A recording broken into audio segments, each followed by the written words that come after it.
আসছে বড় খবর, বাংলায় এবার অভিন্ন দেওয়ান বিধি। এই অভিন্ন দেওয়ানি বিধি অসমের পর এবার বাংলায়। অসঙ্গে আবির রয়েছে, আরো বিস্তারিত বলতে পারবেন। আবির, কি খবর আছে আমাদের কাছে? দেখো, উত্তরাখণ্ড, গুজরাট এবং আসামের পর পশ্চিমবঙ্গতে অভিন্ন দেওয়ানি আইন চালু করতে উদ্যোগী হয়েছে রাজ্য সরকার।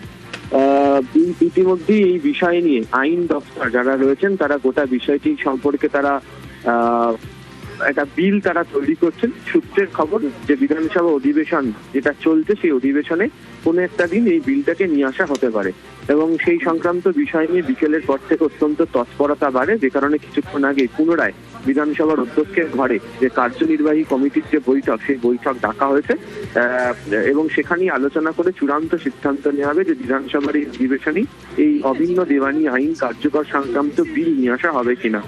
যদি হয় তাহলে দেখা যাবে যে উত্তরাখণ্ড, গুজরাট এবং আসামের পর পশ্চিমবঙ্গ যে অভিন্ন দেওয়ানি আইন তা চালু করা হচ্ছে।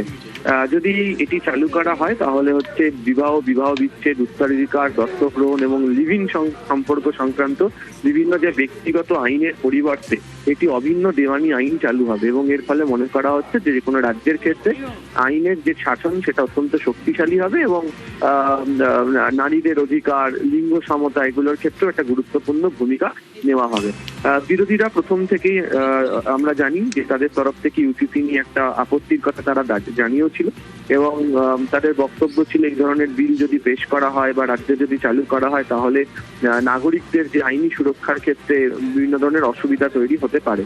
তবে সরকারি মহলের যেটা খবর, তাদের বক্তব্য যে এটা চালু করা হলে কোনোভাবেই এই ধরনের কোনো সমস্যা তৈরি হবে না, তার কারণ নাগরিকদের যে আইনি অধিকার সেটাকে সুরক্ষা করাই একটা সরকারের সাংবিধানিক দায়িত্ব বা উদ্যোগের মধ্যে পড়ে এবং সেই কারণেই তারা এই বিলটিকে চালু করতে চায়। কিছুক্ষণের মধ্যেই যে কার্যনির্বাহী কমিটির বৈঠক শেষ হবে এবং সেখানে চূড়ান্ত সিদ্ধান্তের বিষয় জানা যাবে যে কবে রাজ্য বিধানসভাতে রাজ্য সরকারের তরফ থেকে বিল নিয়ে আসা হচ্ছে।